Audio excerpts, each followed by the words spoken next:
Et déjà tenez beaucoup et on dit même que vous êtes pratiquement dans la provocation. Dans la provocation. Non, nous sommes dans les propositions.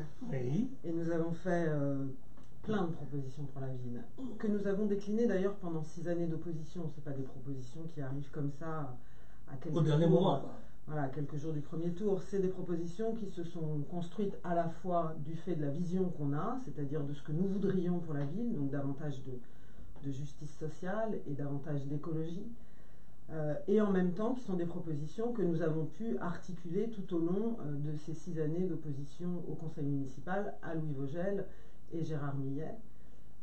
Et donc voilà, ce sont des propositions mûrement réfléchies, discutées avec les habitants. Il ne faut pas oublier aussi la façon dont nous avons construit notre programme, puisque nous avons fait plusieurs ateliers avec des habitants qui étaient particulièrement intéressés à la question des transports, par exemple, ou particulièrement intéressés à la question du commerce, et que c'est à l'issue de ce travail collectif et de ce travail de 6 années d'opposition, encore une fois, que nous avons élaboré le programme que nous présentons aujourd'hui aux Melunaises et aux Melunais, et dont nous sommes absolument convaincus qu'il est non seulement le meilleur des programmes, mais qu'il est surtout le seul qui est en capacité de permettre à la population de Melun, d'une part, de vivre en étant réconciliée entre elles, puisqu'on a une ville qui est pas mal divisée malheureusement.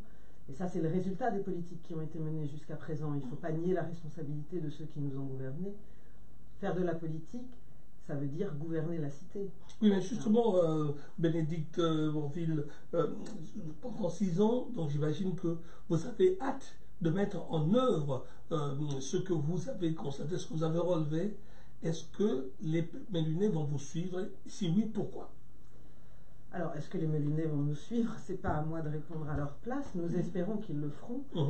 Et nous espérons qu'ils ont conscience du fait qu'aujourd'hui, nous avons des risques. Nous encourons, nous, l'ensemble de la population de Melun, un certain nombre de risques réels, qui ne sont pas des risques fantasmés, qui sont des risques réels. Parmi ces risques réels, il y a d'abord l'appauvrissement de la population de Melun. Aujourd'hui, davantage de familles qu'hier sont en situation de surendettement. La pauvreté à Melun, c'est une personne sur 5 qui vit en deçà du seuil de pauvreté, c'est énorme. Et comme l'a rappelé une de nos colistières lors de notre meeting, comme bilan municipal, c'est particulièrement mauvais. Donc ça, c'est une première chose. Et c'est un risque évident. Les politiques néolibérales qui sont menées par le gouvernement Macron, que soutient Louis Vogel, et Macron soutient également Louis Vogel. Il ne faut pas oublier que Louis Vogel a eu l'investiture En Marche pour ces élections municipales. Donc, ce gouvernement... Il est Agir.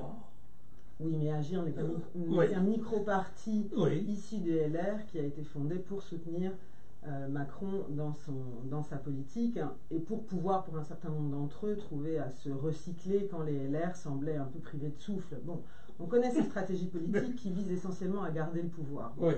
Nous, ce qu'on veut, c'est pas prendre le pouvoir pour avoir le pouvoir pour représenter les intérêts d'une toute petite catégorie de gens, mais on veut prendre le pouvoir aujourd'hui pour le restituer à la population de Melun et pour construire un projet politique avec les Melunaises et les Melunais qui soit un projet politique favorable à l'ensemble de la population de Melun, quel que soit le lieu d'habitation de la personne, quelle que soit son origine particulière, qu'elle vienne de Paris, d'Auvergne ou d'ailleurs, ou d'Afrique.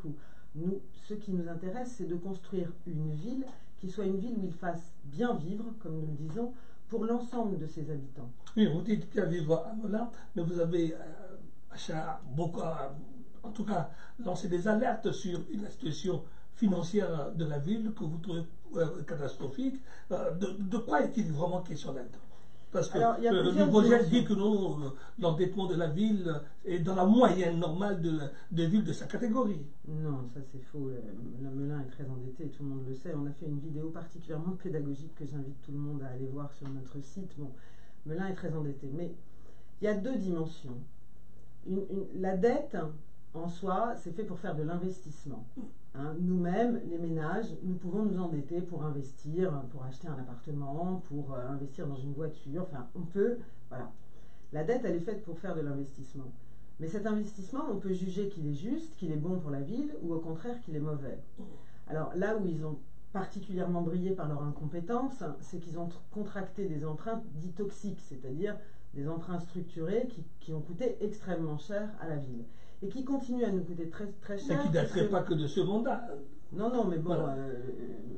n'oublions pas comment Vogel est arrivé au pouvoir, par effraction, hein, en se présentant en ticket avec M. Millet, dont il est donc de fait le dauphin, l'héritier, celui qui prolonge la politique. Bon. C'est pour ça que c'est assez drôle d'ailleurs de voir les bisbilles entre la droite melunaise aujourd'hui, puisque bon, fondamentalement ils sont ensemble depuis 1945 pour gouverner la ville dans le sens de leurs intérêts particuliers. Donc voilà, c'est assez rigolo. Mais bon, passons là-dessus.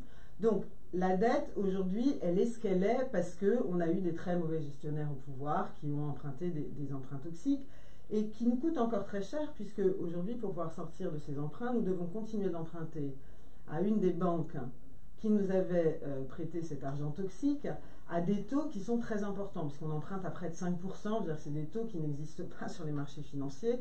Voilà. Et pourquoi? Parce qu'on est pieds et poings liés avec cette banque avec laquelle on a rediscuté pour pouvoir sortir de nos emprunts toxiques. C'est l'État d'ailleurs qui a mis la main à la poche pour ça, c'est donc le contribuable qui a aidé Melun à sortir de ses emprunts toxiques. Donc voilà, donc on a eu affaire à des gens qui étaient effectivement hasardeux, hein, c'est le moins qu'on puisse dire, et qui ont contracté des emprunts pour quoi faire? C'est-à-dire que finalement, pourquoi faire? Puisque l'essentiel des services publics à Melun est délégué à de grandes entreprises privées. C'est-à-dire que nous n'avons même pas réalisé d'investissements qui soient des investissements dans le sens de l'amélioration des conditions de vie des Melunaises et des Melunais, et dans le sens aussi de la prévention face au futur. Et quand je dis prévention face au futur, je pense évidemment à la nature et à l'écologie. Nous savons très bien aujourd'hui, et le coronavirus dont vous parliez tout à l'heure en est encore un exemple, puisque vous savez que si le coronavirus passe la barrière des espèces, c'est parce qu'à force de casser l'habitat naturel des animaux, nous encourageons le fait que des virus qui sont présents dans la vie animale arrivent chez l'homme. Donc nous avons besoin d'écologie. Nous avons besoin d'écologie si nous voulons tout simplement assurer notre futur. Nous avons besoin de protéger la nature. Or, Louis Vogel a détruit la moitié de la nature disponible dans la ville depuis 2014. C'est énorme, vous vous rendez compte? La moitié des surfaces disponibles de nature dans la ville ont été détruites par Louis Vogel depuis qu'il est arrivé au pouvoir à Melun, premier adjoint au départ, maire ensuite, mais il ne faut pas oublier qu'il était dès 2014 président de la communauté d'agglomération et qu'un certain nombre de ces projets sont portés par la communauté d'agglomération, comme par exemple l'urbanisation du plateau de Montreux-sur-le-Jard, qui est progressivement, dont les terres sont progressivement détruites, urbanisées, artificialisées, ou bien encore l'urbanisation du bois de Montaigu, qui a été totalement détruit. Ce sont, et je le redis ici, plus de 8000 arbres qui ont été détruits. Mais est-ce que ce n'est pas une réponse aussi aux besoins d'habitat qui disposent à la ville? Non, c'est faux. Et là, on est en pleine, comme d'habitude, spéculation immobilière, intellectuelle. Il faut, le lapsus est révélateur, spéculation immobilière et spéculation intellectuelle.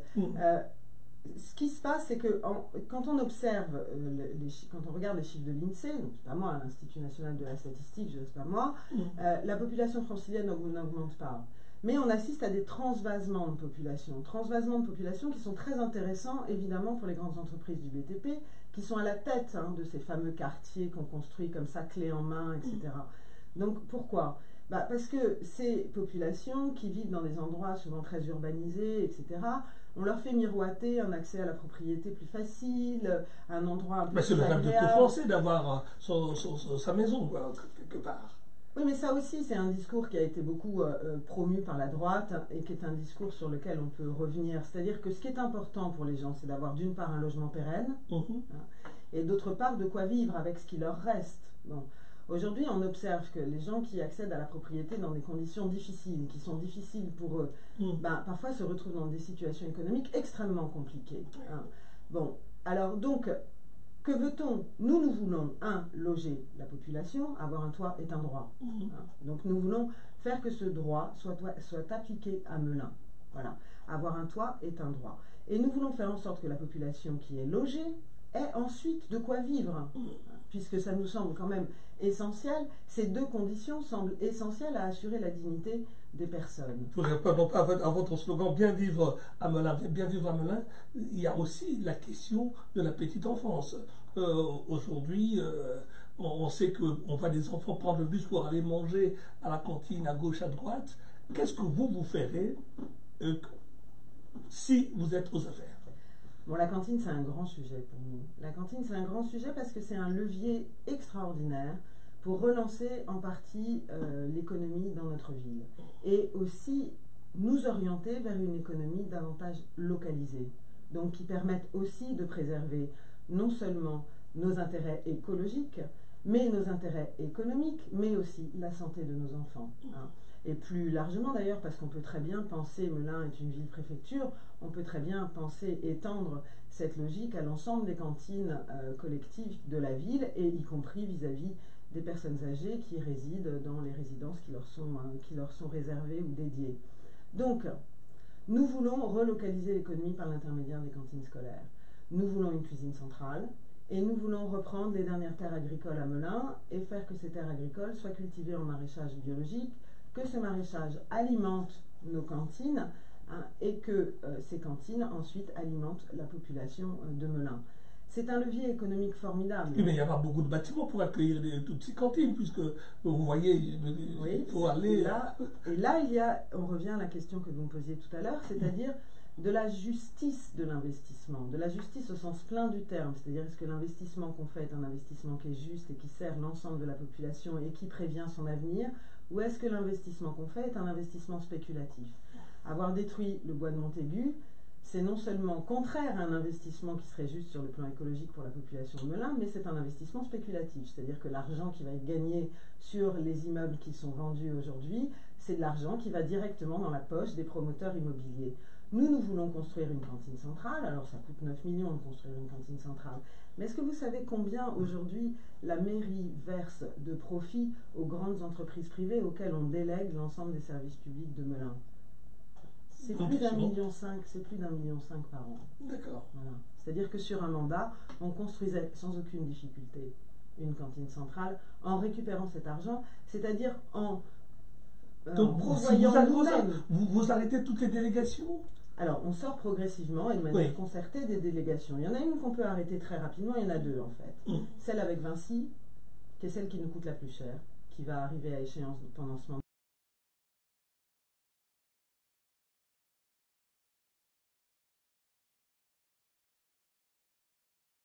Celle aussi avec Elior, qui va arriver à échéance en 2022. Elior qui est également le client du cabinet d'avocats de Louis Vogel. Hein, puisqu'il y a quelques conflits d'intérêts à Melun, qui sont au moins des conflits d'intérêts de fait, même si ce ne sont pas des conflits d'intérêts avérés, qui sont un peu scandaleux, pour lesquels nous nous interrogeons. Donc, reprendre barre sur ces politiques publiques, c'est un moyen de reprendre aussi des marges d'investissement possibles pour la ville et de réorienter l'investissement de la ville vers des investissements pérennes et qui sont des investissements constructifs et positifs pour la population de la ville. Donc nous avons impérativement besoin de récupérer ces marges financières. Alors, la ville, vous l'avez remarqué, notamment si vous faites un tour au centre commercial de l'Allemand, beaucoup de commerces sont fermés. Comment comptez-vous attirer de nouveaux commerces sur la ville? Est-ce que cette orientation tout écolo ne risque-t-il pas de faire peur? Non, bien sûr que non. Ce qui fait peur aujourd'hui, c'est l'inverse. C'est l'irresponsabilité écologique. Ce qui fait peur aujourd'hui, c'est de laisser, de continuer à aggraver les conditions dans lesquelles les inondations se produisent et leur intensité augmente. Ce qui fait peur, c'est ça. Ce qui fait peur, c'est l'irresponsabilité de ceux qui nous gouvernent. Voilà. Comment on fait pour redynamiser le commerce local? Et quand je parle de commerce, je parle du commerce partout dans la ville. Hein. Je pense qu'il ne faut pas se focaliser seulement sur le commerce. Non, ça, je vais donner un exemple. Hein. Oui. Il y a du commerce partout dans la ville et il est important que ce commerce vive partout dans la ville. Alors, il y a plusieurs leviers. Un des leviers, c'est de rendre la ville plus agréable. C'est d'avoir envie de s'y promener. Hein. De réduire, par exemple, la pression des déplacements automobiles individuels dans la ville, pour que la ville soit moins polluée et qu'on ait envie de s'y promener. De permettre aux gens de se déplacer en bus plus facilement, sans avoir à payer le bus, donc de faire des transports gratuits, ce que nous proposons également. Plusieurs villes l'ont fait en France. C'est possible. Mais plusieurs villes l'ont fait en France. Hein, on pense à Compiègne, il y a une trentaine de villes qui l'ont fait en France, les communautés d'agglomération. En fait, ça coûte pas très cher, d'autant plus que nous, il y a beaucoup de gens qui ont un pass Navigo, donc le manque à gagner serait assez faible et peut assez facilement être compensé par les villes. D'autant qu'il y a tout un service qui est lié au fait de la billetterie, que du coup on supprime, donc voilà, ça coûte assez peu cher. C'est vraiment une politique aussi de redistribution. Et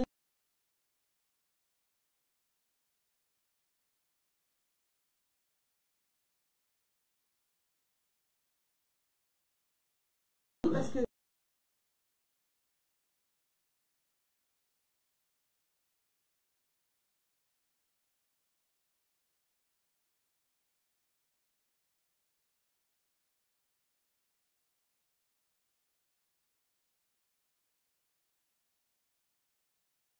où la population vit bien, l'ensemble de la population vit bien, l'ensemble des quartiers sont heureux. Enfin, ça paraît comme ça un peu naïf, mais oui, on a envie de vivre dans une ville où les gens sont heureux.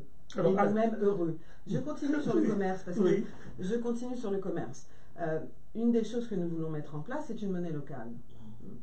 Aujourd'hui, il y en a à peu près 17 en France de monnaie locale, mais il y en a plusieurs milliers dans le monde. Il y a 18 000 à peu près monnaies locales dans le monde.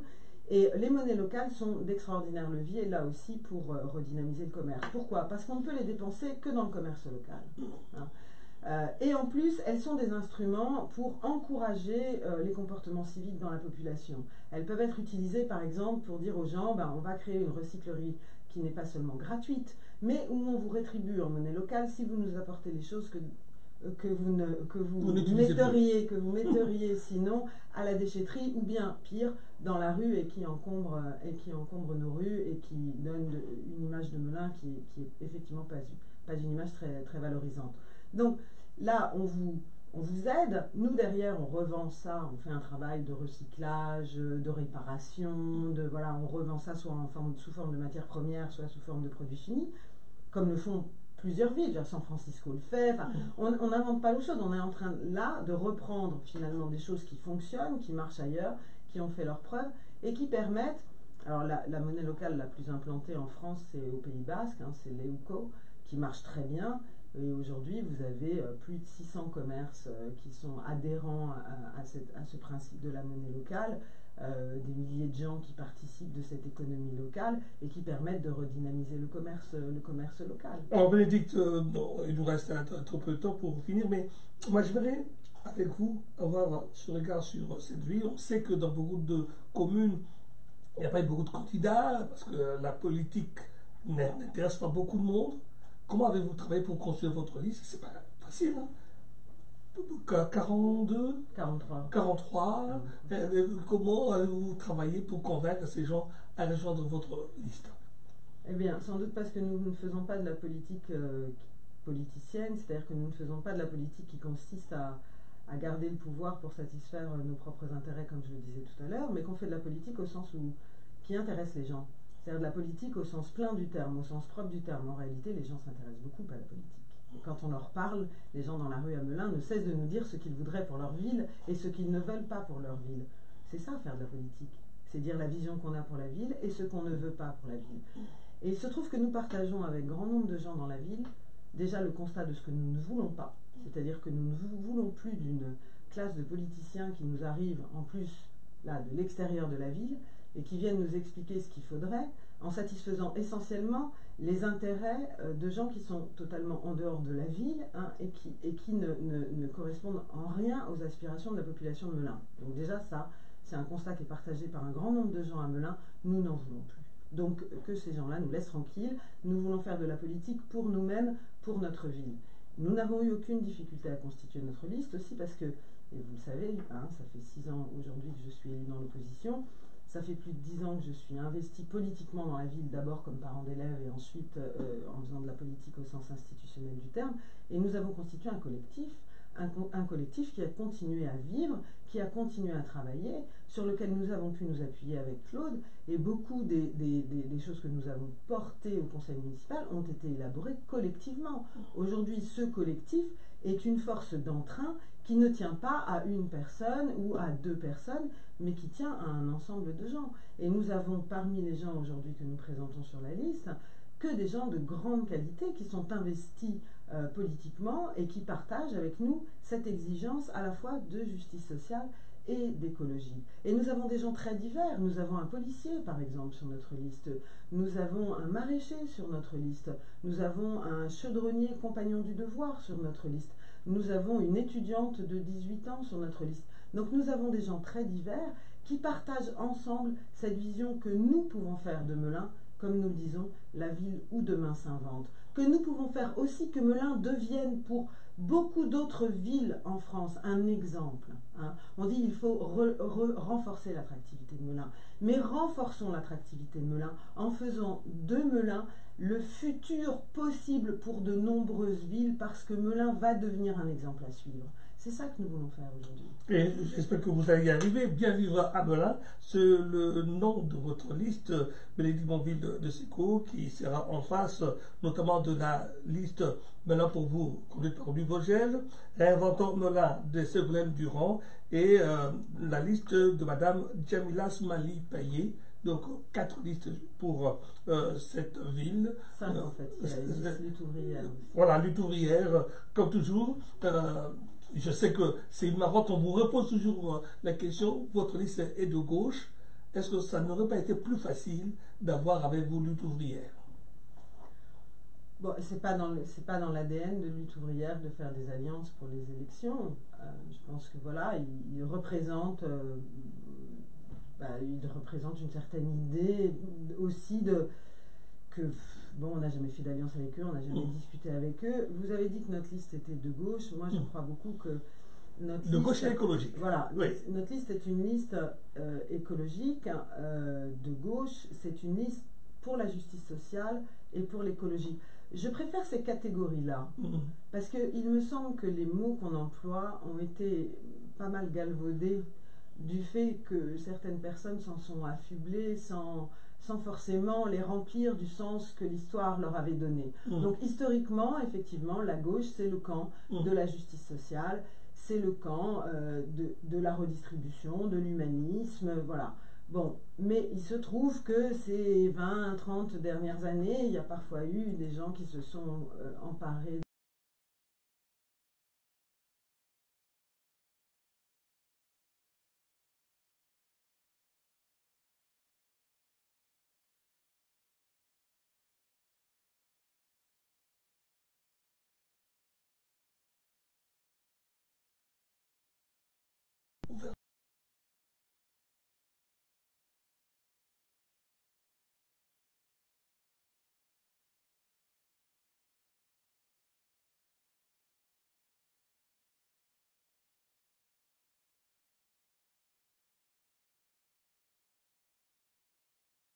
ces dérèglements écologiques que le système dans lequel nous vivons continue à accélérer.